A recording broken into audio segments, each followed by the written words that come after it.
சென்னை வானிலை ஆய்வு மைய இயக்குநர் ஸ்டெல்லா தற்போது செய்தியாளர்கள் மத்தியில் பேசி வருகிறார். நேரடி காட்சிகளை பார்க்கலாம். உள் மாவட்டங்களில் ஓரிரு இடங்களில் லேசானது முதல் மிதமான மழைக்கு வாய்ப்புள்ளது.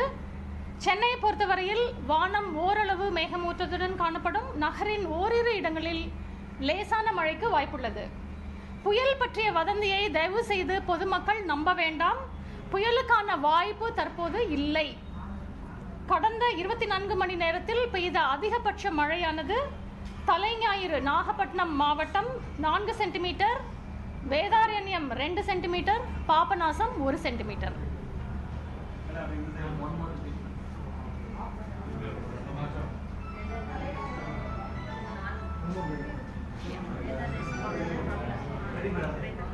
இலங்கையை ஒட்டியுள்ள தென்மேற்கு வங்கக்கடலில் ஒரு காற்றழுத்த தாழ்வு நிலை கொண்டுள்ளது.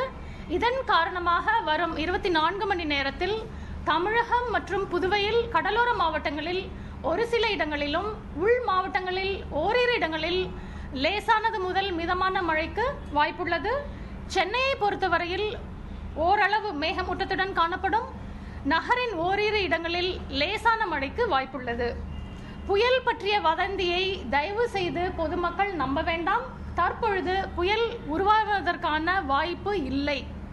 கடந்த 24 மணி நேரத்தில் பெய்த அதிகபட்ச மழை தலைஞாயிறு நாகப்பட்டினம் மாவட்டம் 4 சென்டிமீட்டர், வேதாரண்யம் 2 சென்டிமீட்டர் மற்றும் பாபநாசம் 1 சென்டிமீட்டர்.